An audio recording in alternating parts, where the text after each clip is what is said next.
தயிர் சாதம் எப்படி செய்கிறதுன்ட்டு இப்போ நம்ம பார்க்க போகிறோம். இப்போ இந்த சம்மருக்கு வெயிலுக்கும் தயிர் சாதம் ரொம்ப நல்லாயிருக்கும். இப்போ நான் ஒரு டம்ளர் அரிசி எடுத்து நம்ம நல்லா குழச்சி சாதம் எடுத்து வச்சுருக்கோம். இப்போ இது வந்து சாதம் குழஞ்சிருந்தால் தான் சாப்பிட்றதுக்கு நல்லாயிருக்கும்.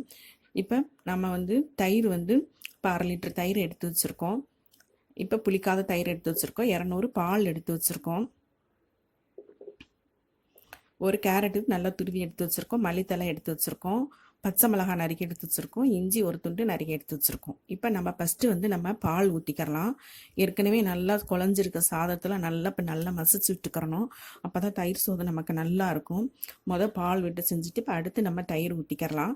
தயிரை ஊற்றி நல்லா நம்ம கரண்டியில் மசிச்சுக்கிறணும். இப்போ நம்ம இப்போ உடனுக்குடனே சாப்பிட்றதுண்டா தயிர் கூடையும் பால் கம்மியாக விட்டு சாப்பிட்டா நல்லாயிருக்கும். நம்ம எங்கே சோறு கட்டி கொண்டு போகிறதுனா தயிர் நமக்கு கம்மியாகவும் பால் நிறையா ஊற்றி சாப்பிட்டோம்னா கொண்டு போனோம்னா அந்த சாதம் ரொம்ப நல்லாயிருக்கும் சாப்பிட. இப்போ நம்ம கேரட் துருவி வச்சிருக்க கேரட்டை போட்டுக்கலாம். பொடிசாக நறுக்கி வச்சிருக்க மல்லித்தலையும் போட்டுக்கலாம். இப்போ பொடிசாக ஒரு சின்ன துண்டு இஞ்சி நறுக்கி வச்சுருக்கோம், அதையும் இப்போ போட்டுக்கலாம்.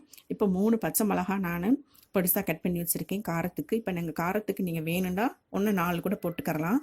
இப்போ நல்லாயிருக்கும் நமக்கு. இப்போ எல்லாத்தையும் ஒன்று சொன்னாப்பில் மிக்ஸ் பண்ணி நம்ம இப்போ கிளறி விட்டுக்கலாம். இப்போ நமக்கு மாங்காய் பொடிசாக நல்லா மாங்காவை நம்ம துருவி போட்டுக்கலாம். நல்லாயிருக்கும் தயிர் சாதத்துக்கு. மாதுளம்பழம் நம்ம அந்த இதையும் போட்டோம்னாக்கும் நல்லா கலர்ஃபுல்லாக நல்லாயிருக்கும். குட்டீஸை விரும்பி சாப்பிடுவாங்க.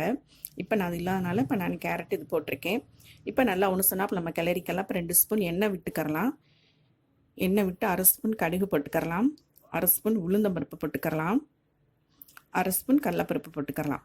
இது நல்லா நம்ம கொஞ்சம் பொன்னேரமாக ஆனவுடனே ஒரு கொத்து கருவேப்பிலை 2 வரமிளகா போட்டு தாளித்து இப்போ நம்ம தயிர் சாதத்தில் விட்டுக்கரலாம்.